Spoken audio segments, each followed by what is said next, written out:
Have you ever walked away from a conversation with a woman, replaying every word, every glance, every pause, haunted by the feeling that she was trying to say something you completely missed? Like there was a second language in the room, a hidden layer, something beneath the words, unspoken but deafening. That confusion, that slow, gnawing doubt, it doesn't go away. It burrows into you. Because men are taught to listen with their ears, but desire isn't heard. It's interpreted. You think you failed the moment. But what you really failed was the reading. Roland Barthes once said, "The language of love is not spoken, it's read." And that one sentence might explain why most men lose women not in their silence, but in their signals. Because women don't communicate attraction, disappointment, or emotional tension like men do. They don't always say it. They show it.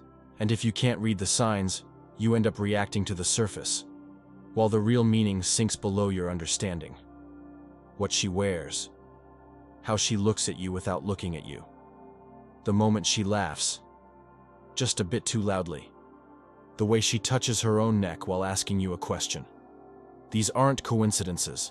They're texts, written in the alphabet of desire. But if you don't know the grammar of emotion, you'll always be illiterate in love. And the worst part? She'll never explain it. Because if she has to explain the signal loses its power. The magic dies when you ask, "What do you mean?" Women don't want to teach men how to see them. They want to be seen without teaching. That's the real test.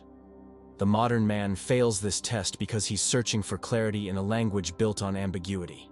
He thinks honesty is directness, but in the emotional realm, honesty is rarely linear. It's curved, poetic, symbolic. It reveals itself in fragments, in contradiction, in silence. And that's where the male despair begins. Not because women are mysterious, but because men have forgotten how to read mystery without panicking. So what happens? You chase certainty. You ask, "Do you like me or not?" You want definitions, roles, labels. You crave the security of knowing. But she isn't designed to give you security. She's designed to reflect your depth, or your shallowness. And if you're shallow, her signals become unbearable. Because they demand attention you haven't trained. They force a type of emotional literacy that school never taught you. So you default, you joke, you deflect, you look away. You ask a question about her job instead of holding the tension in her eyes. And just like that, the moment passes. The door closes. The message dissolves. And days later, you wonder why she pulled away, why she grew cold, why her tone shifted. You missed the message. You missed the moment. And most painful of all, you didn't even know there was a message to miss. It starts young. Boys are taught to solve problems, fix things, decode rules. But no one teaches them how to feel between the lines. To sit in uncertainty without collapsing into frustration or control. When a woman sighs and says, "I'm fine," a man takes the words at face value. He nods, thinks the conversation is over, and moves on. But what he misses is the test embedded in the pause before she said it. The temperature drop, the subtle shift in energy, the emotional punctuation that came not from her mouth, but her body. Because women don't just speak, they signal. And if you don't know how to tune into those signals, you become emotionally deaf in a relationship. You wait for her to express things the way you do, clearly, directly, explicitly. But by the time she does, it's already too late. She's already hurt, already checked out, already gathering distance in her heart. The irony is brutal. You believe you're being a good man, logical, respectful, rational. But love doesn't reward logic. It rewards presence. You were there physically, but not emotionally. You were listening, but not attuned. You were supportive, but not connected. And connection, for her, isn't about what you say. It's about how deeply you notice. When she changes her tone mid-sentence. When she tells you about a random friend just to gauge your reaction. When she laughs a little too long. When she stops touching you during conversations. These are emotional footnotes scribbled in the margins of your story. And if you ignore them, the story becomes unreadable. She doesn't need you to be psychic. She needs you to be perceptive. But here's the tragedy. Most men aren't blind by choice. They're blind by training. Conditioned to prize certainty over subtlety. Taught that the loudest message is the truest one. So they walk through love like it's math, when really, it's more like poetry. Metaphor, mood, implied meaning. You can't solve her like a problem. You have to experience her like a song. And that means noticing the rhythm, the breaks, the pauses, the spaces between her words. But that kind of listening demands you slow down. Not just externally, but internally. You have to quiet the noise of needing to impress, of fearing rejection, of proving yourself. Because until your ego is silent, you'll never hear her truth. You'll interpret everything through your own noise. And when she senses that you're listening to respond, not to receive, she disconnects. Not out of cruelty, but out of exhaustion.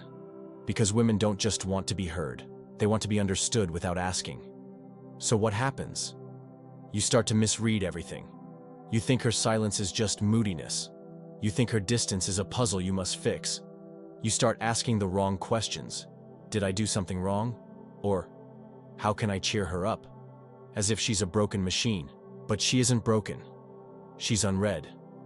You're speaking a language she's not using.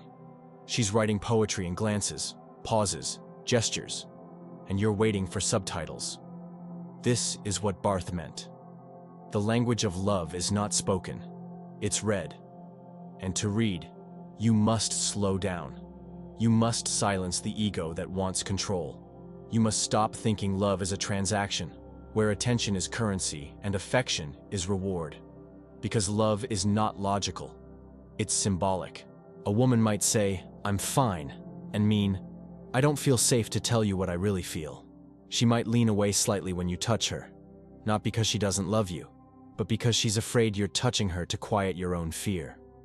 And you'll miss it every time if you're only listening with your ears. Men miss the message because they're searching for comfort, not meaning. They're scanning for signs that they're still desired instead of asking what's being expressed beneath the surface. And this is what creates distance. This is why she starts to feel alone, even when you're lying next to her. Because a man who only hears words but doesn't feel the signals becomes a ghost in his own relationship. He's there, but not attuned. Present, but not received. You try harder. You do more.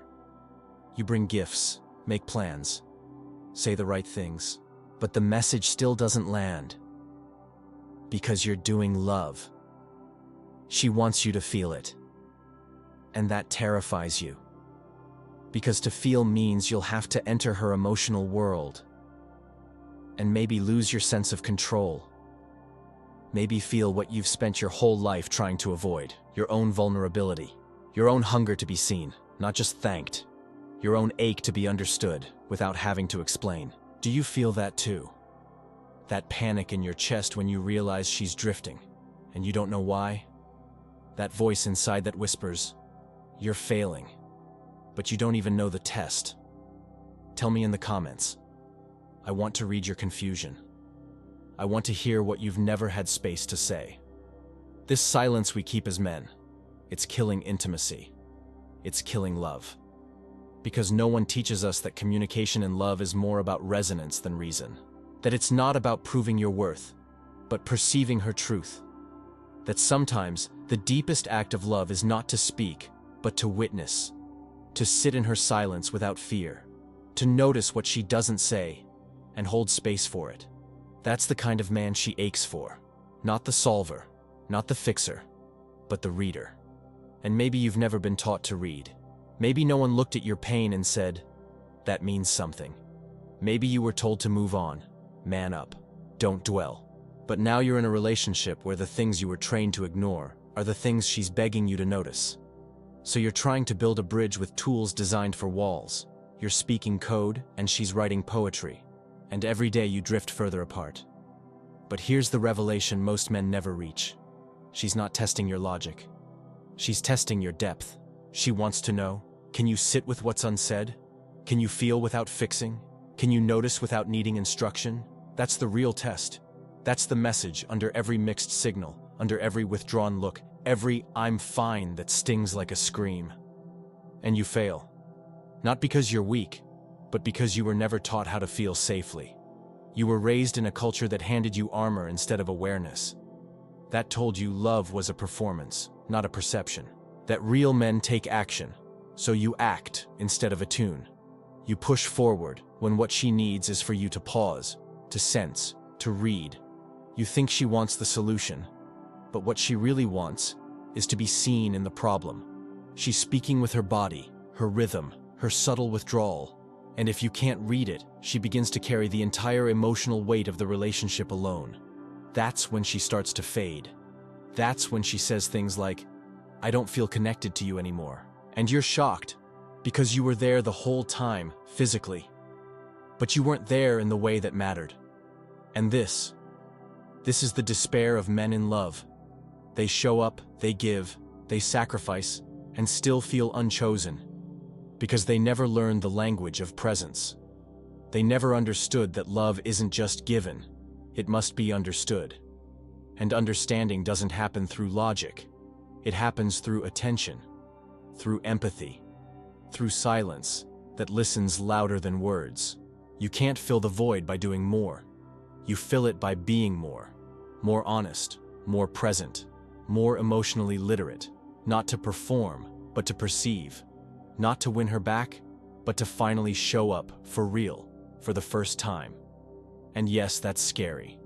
It means you'll feel her pain. You'll feel your own. You'll feel everything.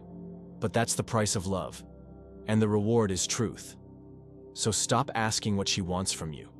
Start asking what she's telling you. Without words. Stop reacting. Start reading, because the language of love is not spoken, it's read. And the men who learn to read it, they don't just get love, they keep it, deeply, honestly, fully. If this made sense to you, if something in you ached while listening, then don't scroll away. Subscribe to the channel. We need to talk more about what no one ever taught us. We need to say what men were never allowed to say.